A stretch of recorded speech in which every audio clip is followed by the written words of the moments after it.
opportunity to play like gods for the next half of football. But we can't be afraid to lose. There's no room for fear in this game. This is the New Hampshire High School Football Show. What in the wide, wide world of sports is going on here?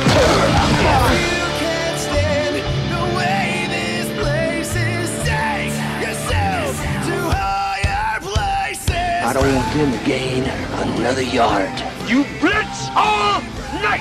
If they cross the line of scrimmage, I'm going to take every last one of you out. The New Hampshire High School Football Show is brought to you by the New Hampshire State Liquor Commission's Division of Enforcement. You got heart, charisma, and a lot of skill.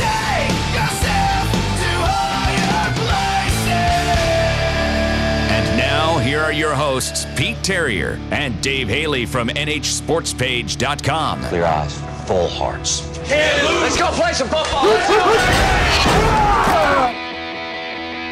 Good morning and welcome to another season of the New Hampshire High School Football Show. We do it each and every Saturday morning during the New Hampshire High School football season from 8 to 9 a.m. Two fine stations here in New Hampshire. News Radio, 610 WGIR and 96.7 out on the Seacoast. My name is Pete Terrier, along with my co-host Dave Haley from NHSportsPage.com. Dave, good morning and happy football season. Yeah, we're back, huh? It doesn't feel like football season because of the temperatures. No, it was 89 degrees when I pulled into Londonderry last night. Yeah, and it was hot, it was humid, and I think some of those conditions took a toll on the players around the state. You saw a lot of cramping, at least in the game I was at down in Salem, between Salem and Nashua South. There were 15 games played around the state, each of us attending a different game, so we can talk about those games in detail. We'll also have a coach from a new team to Division I, the Portsmouth Clippers, and Brian Pafford. He will join us as his team moves up to D1. And they fared quite well, thank you, out on the Seacoast. And it was a great first night. Why don't we get right to it with the scoreboard? And the scoreboard, as always, on this program, brought to you by our friends at the New Hampshire Liquor Commission, the Division of Enforcement, and their Buyers Beware campaign, reminding all adults it's against the law to provide alcohol to minors. Even if your team comes out and pulls an improbable upset in the first week of the season and you're feeling good about the 2014 season, just don't do it. It's against the law. Do you practice these analogies like all summer long? I feel like we haven't said hi to everybody. We're just jumping right into the scoreboard. We haven't been on the air since last April. All right, we're just jump right in. We're all business this morning. We're business. All right, well, given the business, Winnicott with a 55-0 win over Dover. If you read my preview on NHSportsPage.com, Dover has 26 upperclassmen on their entire roster. So Ken Osmond's going to have a very, very, very long year over there. And he knows it.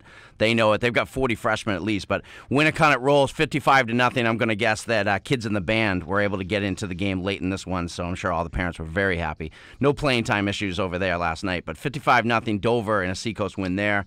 Exeter 17-0 over Central, which had all the descriptions of a rock fight. Lots of fumbles, lots of flags. But Exeter pulls out the win. Central did all right as far as their yardage, but couldn't get in the end zone. They didn't score in the Jamboree either against BG. They're without Richie Greerley, who's moved on to another town. They're without, of course, Josiah Wade. So I think Central's they're gonna struggle to score points this year. But they lose 17-0 to Bill Ball's team. Thank God, Brian Pafford with a 26-14 win over the Spalding Fighting McIsaacs. Pafford, we always like our guests to be in a good mood. 26-14. Connor DeCesare is the new quarterback at Portsmouth and had a really good. Kid's got an arm. Doesn't move in the pocket like Donovan Fenor. Not that really many kids do, but that's a big win. A nice new rivalry there as Portsmouth moves to Division I. Of course, we'll have Paff on at about 8:30. Paff? Is that what I need to call him? Paff? I don't know. He's my buddy, so I call him Paff.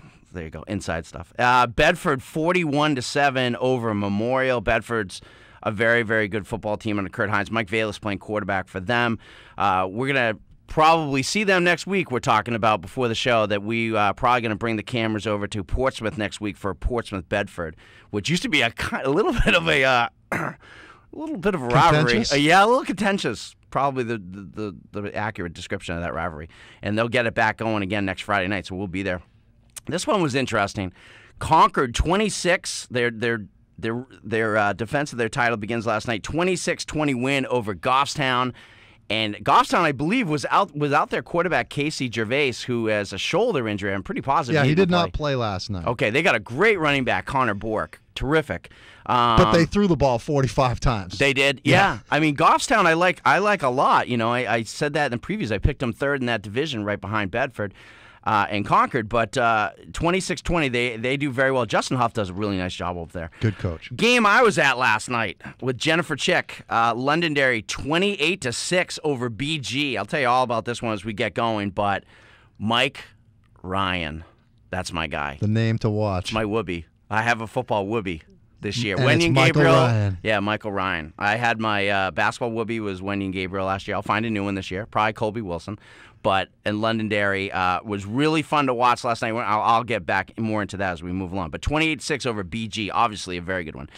Merrimack 35-0 over Keene. Head scratcher for me. Keene only has 2 starters back. I know they lost everybody. Everybody. But, man. They're young. John Lupa told me straight out, we're young and we're very vanilla because the kids can't figure out the schemes yet. He's a terrific coach, so they'll get better. But Merrimack 35, I think it says more about Merrimack, honestly. I think, Merrimack, that's an impressive 35-0 with Dante Lorende. Does a terrific job over there at Merrimack, and they get a nice win to start. Pinkerton, a lot to a little over Alvern, 63-20. And I love when there's a 63-20 game and you can say not as close as the score indicates. Yeah. This thing was like 55-6 or something like that. Pinkerton is there. Pinkerton, we'll get into them too, but a nice opening win for them. Salem, Pete Terrier was headed possibly another game, off vacation with the kids. Came back and I said, Salem is going to be good. Go see Salem, Nashua South. Your alma mater, and Salem wins 35-14. We'll obviously get into that a lot because you were there last night with the great John Kesty. But Salem with a really, really impressive 35-14 win. Probably the win of the night. Moving on, Nashua North with a nice win, 24-0 over Timberlane. Another one I was dead wrong on. I'm sorry, Coach Roby. Colby Gunter, yeah, and the Nashua North crew. Jason Roby, great win for those guys. Moving on to Division II, I hate it when people say I told you so. And you're going to say it. Kennett 26, Merrimack Valley 14. Another one. Told you so, and I know, and I'm expecting on Twitter the Merrimack Valley kids start firing at me because I don't believe in them, all this stuff. You just believe in Kennett. I believe in Kennett, and I'm not buying in on Merrimack Valley. I'm sorry. Prove me wrong. Their quarterback is tremendous. Tucker Burke, great running back, but I don't know if they've got a lot around them. But Kennett, really impressive. With new head coach in his first game, 26-14 win over Merrimack Valley on the road. That's a great win for Kennett. Kearsarge, 21-14 over Pembroke. Zach Matthews' crew gets a really nice win there. This was a good one. Expected it to be one, and it was. Lebanon, 22-21 over Laconia. Nice win there for Chris Childs and his crew. That's 2 even teams in the same division, so that's a big win to start the season for Lebanon. They get a tiebreaker over Laconia now. Pelham all over Conval, 49-8. Matt Regan was sending me updates of this one. It was ugly early, 28-0 right off the bat. Pelham wins at 49-8 over Conval. And Sauhegan, Mike Lockman's crew, with a good win over Monadnock, 27-20. Sauhegan's been down the last few years, but they're building back up again. They've got a lot of talent. They got a lot of returning kids back, and I think Mike Lockman's done a really good job over there. I don't think people have gotten to see him coaching, up to, his abilities because they've had a lot of underclassmen, but now they've got kids coming back, and I think Sauhegan's going to have a good year. So 27-20 with the win over Monadnock. Can you tell I talked to a lot of coaches? Yeah, definitely, and great job. Awesome night of high school football. There's some games going around today, and one tonight. You got West at Trinity, so a Manchester battle in D2. The Blue Knights dropping down to Division II for this season. You got Sanborn at St. Thomas. St. Thomas, one of the teams that everybody's talking about as a playoff contender. Sanborn, always competitive playoff team from last year. Milford at John Stark. And then you got the team that I'm very high on, the Wyndham Jaguars, going into Hollis to take on the Hollis Brookline Cavaliers. That's a game under the lights at 7 o'clock tonight. Dave, we'll take a timeout. We'll come back and we'll get into the games that each of us were at. I want to hear more about this Londonderry team and your would-be Michael Ryan and what happened with BG. I know they got some injuries last night. They look very good in the Queen City Jamboree. Not so much last night at Londonderry. And we'll talk about the Salem Blue Devils team that you are very high on, and Nashua South, and how life after Trevor Knight is for them. It is the New Hampshire High School Football Show on News Radio 610 and 96.7. Back here on the New Hampshire High School Football Show, Saturdays during the season. News Radio 610 and 96.7, Pete Terrier, along with Dave Haley from nhsportspage.com. We do it live on the radio between 8 and 9, and then we film the thing and post it on nhsportspage.com. So not only can you listen to the show, you can watch the show, and you can see what I look like, how are you, what Dave looks like, and our new producer, Jeremy Mahaney. We welcome him to the program, doing a great job. The voice on this guy, the pipes on this guy, we might have to find a way to work him in because his voice just makes us sound like a couple of pipsqueaks. But we were big on the scene in high school football last night around New Hampshire. Both of us at a game. I was down in Salem for Nashua South and Salem. Salem wins that game 35-14. Meanwhile, Dave, in Londonderry, Bishop Girton comes in fresh off a 27-0 blanking of Manchester Central in the Queen City Jamboree. A lot of people were talking big things about BG getting back to the playoffs after just missing out towards the end of the season last year. Meanwhile, Londonderry, I felt, was a much improved team under a first-year head coach with them, Jimmy Lozon, the former Manchester West head coach. And man, Londonderry just smacked them. When I saw that final score, 28-6, I was a little bit shocked. Now, when I was doing the picks on our staff pick site, I was really kind of going, should I go with Londonderry because I think they're going to be a lot better this year? But I said, you know what? In my top 10, my preseason power poll rankings, I had Londonderry in as the 10th team. But I had BG at 7th, so I got to pick Londonderry. I mean, I got to pick BG. Boy, I was wrong. Why was I wrong?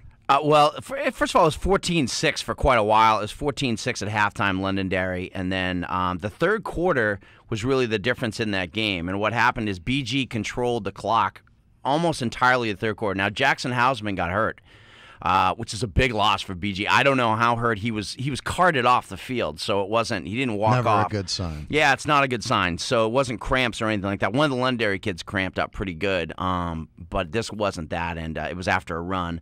So we hope he's okay. BG controlled the clock for pretty much the entire third quarter. Here's the thing with BG. If they can get in games this year where they're going to grind you out 3-4 yards here, 5-6. Kelvin Rivera, very good running back for them. I heard he broke his hand in the game. Last night? Yeah. Oh, okay. They lost, so I didn't talk to him after the game, but he ran the ball pretty well for them. The problem is they can't throw. I mean, JT Hitzko has a pretty good arm. He threw 4 interceptions last night and fumbled once. That's 5 turnovers. They don't throw, and they don't have a wide receiver that I look at as a kid who stands out. Londonderry then, after all this time that BG had the ball, Londonderry gets the ball back, and Eric Fairweather takes it himself on the option and goes 80 yards with it for the touchdown. That just broke the back. Couple of big penalties here and there. BG had a really questionable offensive pass interference call on them in the end zone, but clearly, and Londonderry scored late to make it 28-6, but clearly Londonderry was the better team. Dennis Bishop looked great. Michael Ryan was all over the place. He looked like he was shot out of a cannon. And I think BG's in trouble because they're like Exeter in that Exeter is fine if they can beat you on the ground all day long and control the clock and control the pace, then they'll beat you easy. That's why they win so many games. But if they get behind by 2 scores, they can't throw, and BG can't throw. And as soon as they got down 2 scores and you knew they had to drop back to pass, they were in big trouble. Londonderry dropped a bunch of kids back in coverage, and they picked them off. Quick shout-out to Steve Tallow, who is you had told me to look for in the booth last night, Londonderry. The people of Londonderry could not have been nicer to Jen and I. And I'm doing my fast here. I'm doing my cleanse for 2 weeks. I'm on day 4, so I'm going to be really grumpy by the time we get to next weekend. And they had all these peanut M&Ms and chips and cookies right next to me. They're like, Dave, have as much as you want. And meanwhile, since 2 in the afternoon yesterday, I've had water and lemon water, hot lemon water. So. But those guys were great to us last night. Steve is such a great guy, and I had a lot of fun standing next to him and all those guys. So. How long was halftime? Because Londonderry band is 300 strong. They played 7 songs. They played "Stairway to Heaven" in its entirety. Slowed the beat. No. I thought it was a bold move to go "Stairway to Heaven." I mean, they went they broke it down. It was like a slow song for a little while there. But by the way, they play the Notre Dame fight song when they score. I'd like to say. Really, Londonderry does. So you were in your glory. Notre Dame, Michigan tonight. It's Michigan week tonight. That's going to be the hardest part of this cleanse that I'm doing. I can't eat anything, and I got to watch Notre Dame, Michigan, just drinking water. You know how like odd that is, not being with all my buddies drinking beers. How about the atmosphere? I saw a picture. It was great. That was actually, excuse me, I'm wrong. That was their rivals. Pinkerton Astros posted a picture of their crowd. And they had a great crowd on their first game last night against Alvern. So it was a good. I mean, Londonderry always supports their football team. Yeah, it was good. It was a good looking crowd over there. They had a lot of the kids over there. They have a big Tupac like flag. I don't know what that's all about. They did it during hoop too. Jen was telling me, but no, it was good. I mean, it's opening night. It's 80-something degrees. Kids are running around. You know what I mean? I've seen you and John on the videos when you're doing your games in like late October and it's drizzling rain and it's 39 degrees, 46 degrees or whatever, and everybody's out tonight. I mean, it was great. There was a lot of people at that game. BG's a big game. I mean, you see that in the schedule and people come out, but I was really impressed with them, and their head coach does a really nice job. Young guy, obviously was at West previously. Lozon, he did a nice job. And I said to these kids, the interview, the highlights would be up on sportspage.com. I said to them afterwards, I said, "Hey, Salem won tonight." They were like, "Really?" And I said, "This is a good division. Pinkerton, Salem, and Londonderry, all in the same. Like only two of those teams go in the playoffs." So I'll tell you, Salem, Londonderry, it's going to be a tremendous football game. Yeah, and that's where I was last night in Salem. Second year for Rob Pike running that program. I ran into Jack Gaddy over the summer, and I was talking to him about, man, you stepped down at the right time because they've been awful since he retired. Adam Gagne for 1 year, and then Rob Pike last year. This is a different Salem team. They've got a lot of weapons, a lot of good running backs. The quarterback, John Saratani, who was the starter last year, much different kid. I mean, night and day last year compared to this year. He's a senior now. He was throwing the football, has a great target in Austin Holmesy, who burst onto the scene in the Jamboree with a kickoff return for a touchdown to open the game against Trinity last weekend. He's got some weapons down the field. Kid named Kenny Calabrese, a nice wide receiver. A host of different running backs, Charles Sabanda, Matt Lafredo, who ended up hurt towards the end of the game. I don't know if it was cramps or whatever. Big kid by the name of Johnny Bartos, just like a fullback that just hammers you. Good football team in Salem. The defense, this kid Hughes, a linebacker, had 3 or 4 sacks in the game. Yeah, how'd the defense look? They look good. Nashua South was able to move the ball a lot. Malik Langa taking over for Trevor Knight, spread the ball around a little bit. DeCarteret had over 100 yards on the ground for them. Andrew DeCarteret, the running back. Josh Perry is a good player, a playmaker, had a big 70-something yard touchdown reception right down the middle of the field. Another thing that I want to point out, former Merrimack Valley coach Dave Jackson, my guy from Nashua, back on that South coaching staff. Oh, so he is back with them, yes. Okay. And he stepped down, resigned. I got to get the story on what happened there in Merrimack Valley. I'm sure you probably know what happened, but I want to talk to Dave when I see him about that. But welcome back. I told him, welcome home, Coach Jackson, to him, and he was happy to be back. Did Shane Holland play quarterback at all? He did not play quarterback. Yeah. He played defensive back. He's the kid. We were watching the video. I don't know if it's up on the website. Exeter kid. Yeah, he transferred in from Phillips Exeter. They were thinking maybe some quarterback competition, but Langa has just had more time in the system. He was a wide receiver with them, so he knows the offense. Holland doesn't. He was playing on defense, and he had a pick in the game. He ended up getting injured towards the end of the game. But again, I think it was more cramping and all that. There was a lot of hydration issues with how hot and humid it was last night. But I was walking away. Me and John were walking away from the field, going back to our cars after the game, and it just kind of like bumped into Scott Knight, the South coach, and I talked to him, and he was not happy. Yeah. I mean, he was very, very upset. It's a veteran crew. Yeah, I talked to him for quite a while in the preseason. It's a veteran crew, and I'm sure he expected a lot more out of him. It's opening night, and we've seen teams look really bad opening night and turn it around and end up, going really far in the playoffs. Unfortunately for them, next week they're going to Pinkerton. Yeah. So they're looking at the barrel of 0-2 out of the gate. Now, luckily, the rest of the teams in their conference, except for Nashua North, all lost last night. Well, yeah, and one quick thing to touch back on, I mentioned Pinkerton, Salem, Londonderry. That's going to be great. Timberlane won last night, and Merrimack won last night. No, Timberlane lost. North. Oh, yeah, Timberlane lost. So, Merrimack won. So 4 of those 5 teams in that division lost. But, yeah, so BG lost last night, North won, Keene lost, Alvin. Yeah, so 4 of the 5 teams lost last night in that West. What do we call that? Conference. All right. West Conference within a division. Nobody tells me anything. Speaking of divisions, we got a Division II head coach coming up next. His team, actually, how wrong am I? They just moved up to D1.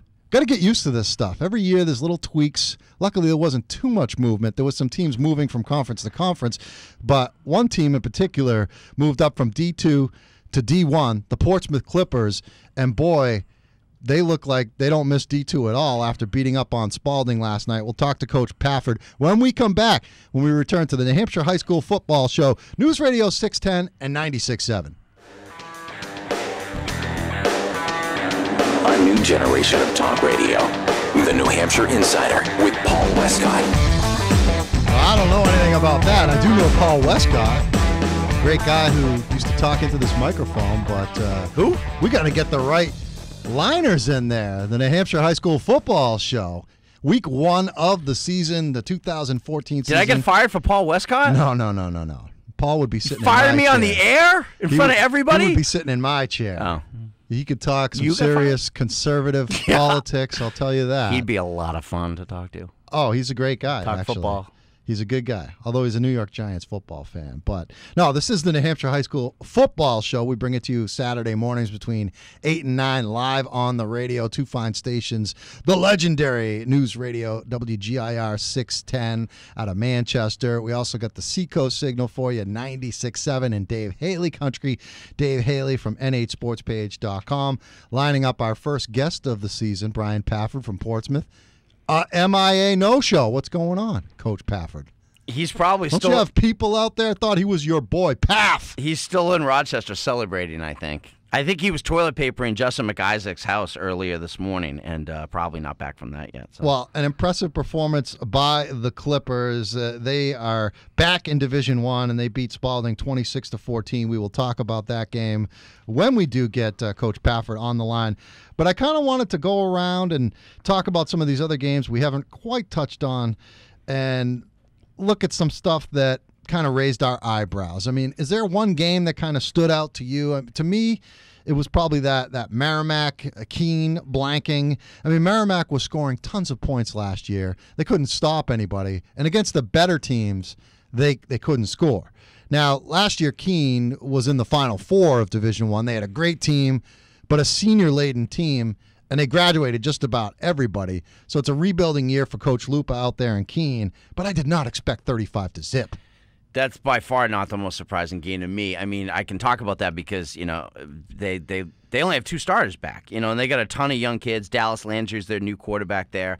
Most surprising game to me easily is Concord, 26-20 over Goffstown, and Goffstown didn't even have their starting quarterback. So, you know, I picked Concord to win it. And listen, the previews I do, I feel pretty good about my division, but when I get to the playoff picks, you know, I'm doing my best guesses, whatnot. We'll see. It's months away. But I had a couple of coaches say to me, I don't know if Concord's where they were last year. You know, Well, they're certainly not. That was a team for the ages for them. They got a lot of kids back, though. They got a lot of size. You know, obviously Leo Sadeh and Robbie Law and Jason. How do you say it? Jacob Zoltz. Zoltz. He's real good. You know, they've got a lot of kids on that team. And, you know, anyway, that was the surprising game to me because I thought Goffstown would struggle without their starting quarterback. When he comes back, I expect Goffstown to be very good. But that was the surprise to me. You know, when I think I was happy about that because I'm from Goffstown. Yeah. So I mean, I was happy, although I love the people in Concord, and you know I was all over them last year early. I saw them, the highlights on your website during the Queen City Jamboree, and I was like, that's the team to beat. And boy, I was right. They were just a wagon, but they don't have the same group as last year. So I think, and Eric Brown said it, I believe it was in the Union Leader. Roger Brown was at the game. No, he was at that Central game, but maybe it was in the Concord Monitor. Sandy Smith wrote the story in the Concord Monitor. And Coach Brown is like, these are what our games are going to be like this year. They're all going to be close. We're not going to have running time, is what he said. Yeah, I know. He said that, you know, to me. He said, I think I quoted him, you know, if everyone wants to pick us to win it, that's very nice, but, you know, we're not the same team. And, you know, they still may be there. I mean, today, I think probably Pinkerton's the best team in the state. I don't think there's any question about that today. But, you know, Concord still got a full season. You know, and Bedford's a team to watch in that division too. Bedford could easily beat Concord and be the best team in that division. Let's talk about Bedford and Memorial. You saw Memorial at the Jamboree. They got 2 great offensive players, Daquan Henkelwood, who I think is an all-name teamer. Yeah. And then you got Isaac Velez, the receiver. 2 elite athletes at their positions. But the problem with Memorial is always defense. Yeah. And boy, when you're playing against Bedford, you need defense because they're going to put up offense. Yeah, I in this one, I think it's depth, and certainly Bedford has tremendous athletes, and Kurt Hines is a really, really good coach. They the thing with Peter Colcord's team at Memorial is that they don't have a ton of depth, and kids get worn out, or beaten up on the line. There isn't anybody to circle in for them or rotate in, and Memorial always has some good playmakers. They got a brand new quarterback over there, but Bedford's going to, if Valus can throw the ball well, we know he can run. If he can throw the ball well, Mike Valus at quarterback, then they've got a chance to be as good as any team in the state because Bedford's got, Eric Glassman. I mean, they've got some big-time players. Tommy O'Rourke, those 2 guys on defense. Well, Tommy O'Rourke wasn't even playing, I don't believe. He's got I think he's got a broken jaw, and they're hoping to get him back soon. Oh, so that's a big loss if he's going to be out for more than a couple of weeks. Yeah, when I was talking to all these coaches, and I've got Division III next week. Over and over and over again, it was, we're young. We don't have a lot of seniors. We have 6 seniors. We have, 22 juniors and 21 sophomores. That is the theme. Like, next year is going to be a blast for us because we're going to know every kid coming back because all these kids are brand new. I can see it. I'll be honest with you. I can see it with the hits on our YouTube videos for the Jamboree because a lot of these kids don't know who we are. I don't know how they don't know who we are by now, but they don't know who they are because they're sophomores and they weren't on the site and maybe their parents didn't know who we are. And so it's an interesting thing. We lost a lot of seniors that we know. You and I could rattle off the name of 30 seniors last year off the top of our head because they were program changing, defining kids, and they're kids that we covered for a long time. It's totally new now. There's a lot of new kids, and so you're going to see a lot of teams struggle right out of the gate with underclassmen. Valus, him playing quarterback this year, I was wondering. They had obviously James Caparell for several years as their starter. Last year, Dan Kalala had a 1-year job as a senior quarterback, and I was thinking in the offseason, who's Bedford going to have a quarterback? Yeah.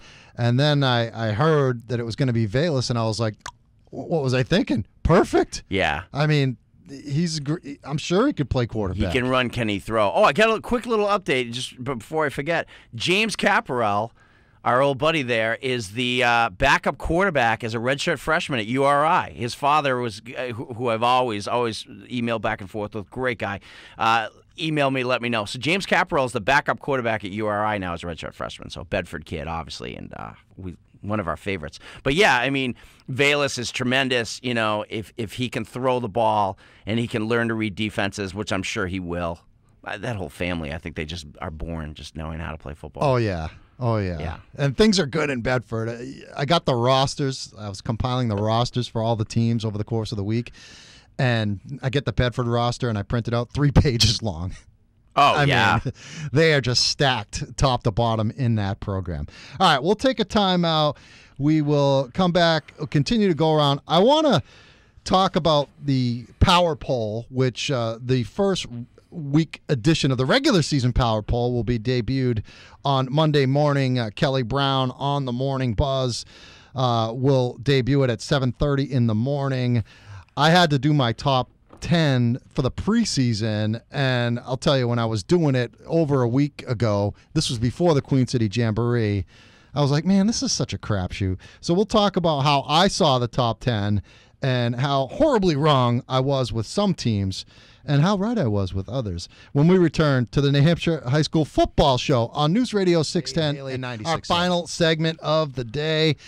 We give way to Mark Hebert's Money Sense Show on News Radio 610 and 96.7. Mark comes in from 9 to 11. You can catch us each and every Saturday morning live on the radio from 8 to 9. We put the video cast of the show on nhsportspage.com, so you can check that out. That'll probably be up there around tomorrow. Our videographer, John Kesty, in studio. We had 2 games covered last night. I was down in Salem for Nashua South and Salem as Salem came out in a big way on opening night, beating my Purple Panthers 35-14. You were out in Londonderry. Impressive win by the Lancers against BG, 28-6. So we're working on getting Coach Pafford from the Portsmouth Clippers on the line. But I want to talk a little bit about my preseason top 10 in the Union Leader WGIR WMUR Power Poll. The preseason poll came out the day of the Jamboree, so it was before the games were played.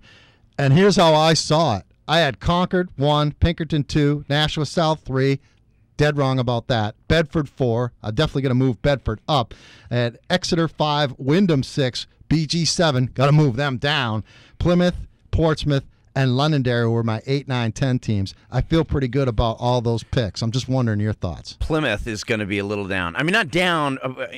It's a relative term because it's Plymouth, but they lost a lot of kids too. They lost 6 kids who were first-team All-State. They're going to rely on Justin Robinson a lot, and they lost their best lineman to an injury. So, I think that will be pretty good. I laugh about the power poll for a few reasons, but one is that you guys do your preseason, and then after 1 week, you guys, it's literally like a Jenga, like it falls everywhere. I know, but like a guy will have someone like preseason number 2 and they lose the game and then they're out of his top 10. The top 10. Yeah, and it's ridiculous. I won't why do just that. Wait until after the first week? I'm not going to drop Nashua South out of the top 10 because I still believe they're in there. Now, they're going to get blitzed probably by Pinkerton next week, so I might have to consider it if they're 0-2 and got crushed in their first 2 games.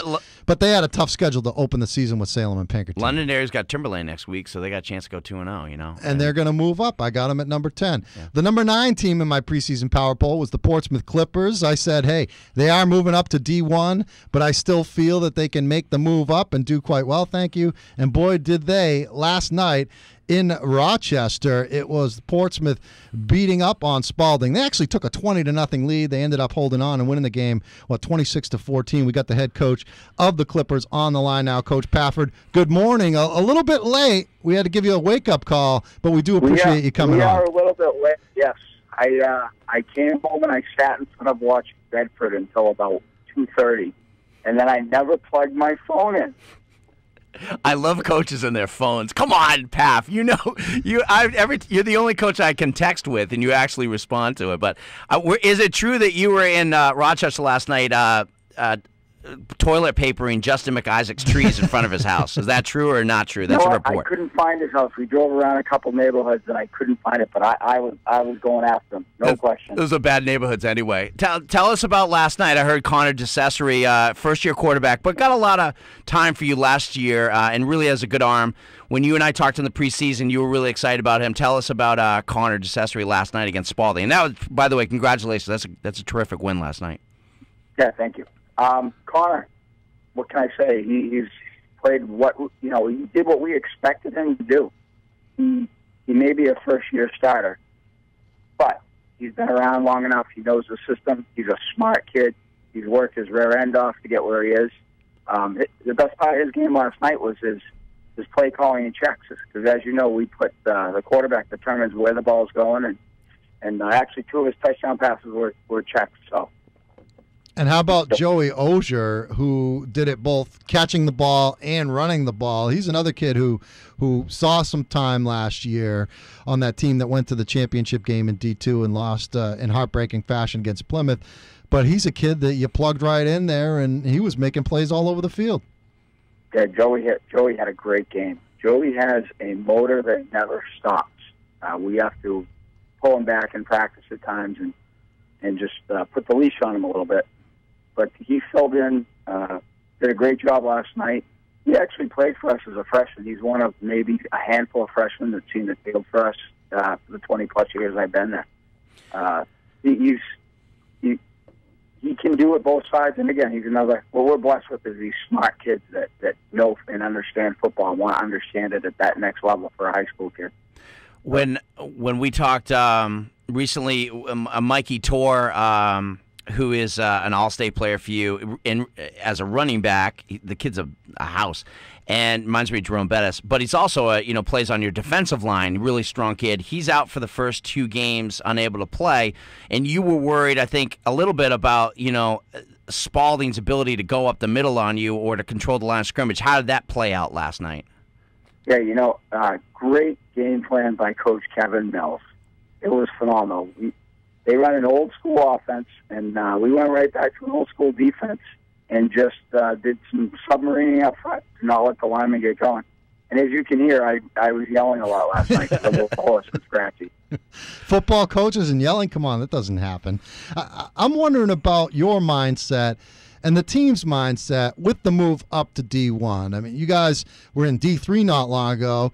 When the realignment, you ended up in D2. You competed at all levels, a championship caliber team at all levels, and now you're making the move to D1. You got guys like Dave Haley predicting you guys to be a Final Four team in D1, while other people are saying, hey, this is a team that's moving up. Their enrollment, they're one of the least total number of students in the schools in Division I. How are they going to be able to compete? What's the mindset for your team as you make this move? And week after week, you're going to have to be playing Exeter and Winnicott and teams like that. Sure.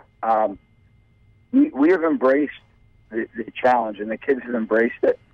There's no question they want to prove that they can play there. Reality is, the question is going to be, do we have enough depth when we start going week after week after week?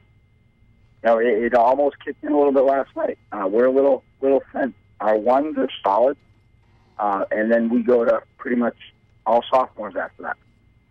So that's where the learning curve for the young kids is going to have to be 10 times faster than it normally would.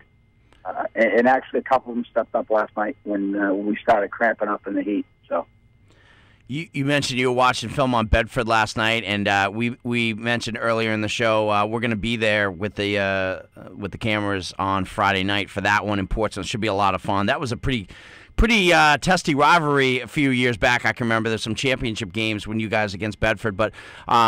Tell us, we were talking about Mike Valis, now a quarterback for Bedford. Tell us what your thoughts are on Bedford going into next week.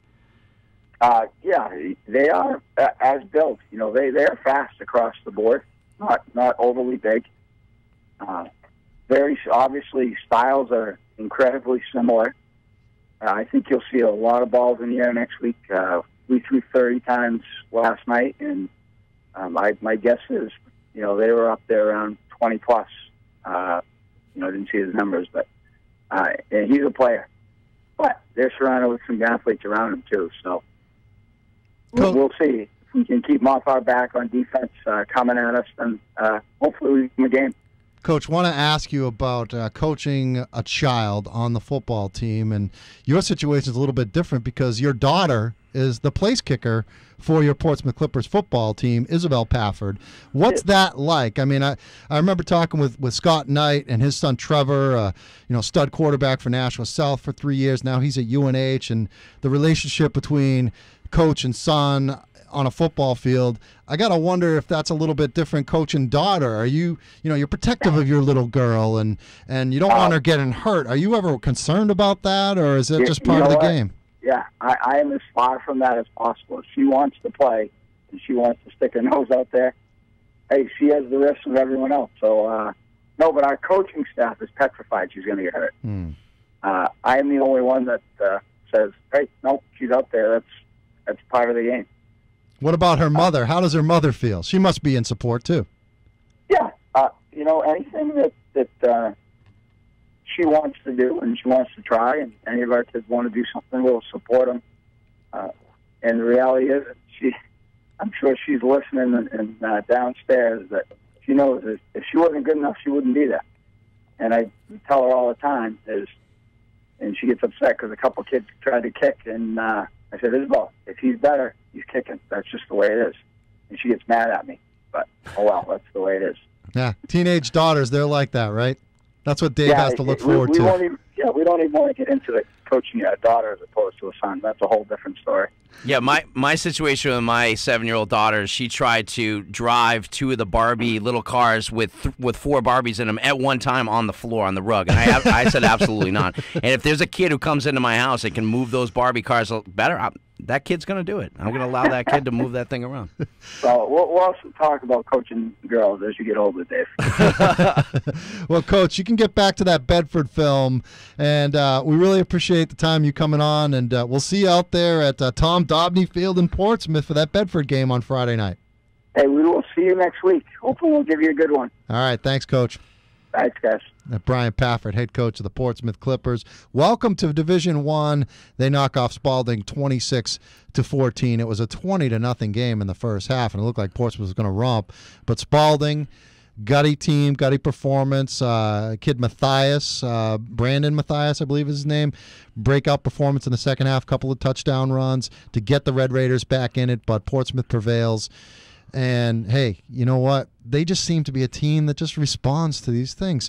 Whether it's a new quarterback. They had a new quarterback every year for like 5 years in a row, and they didn't miss a beat. Now they got another new quarterback. Now they're in a new division.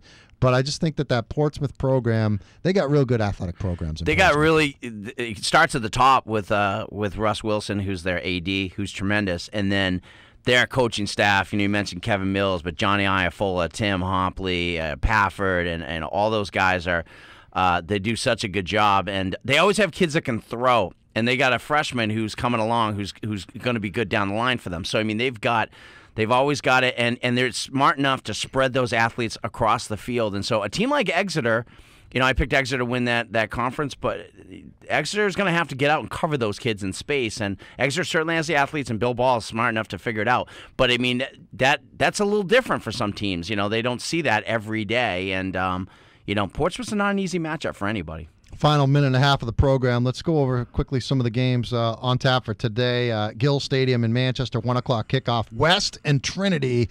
A Turkey Bowl preview? No.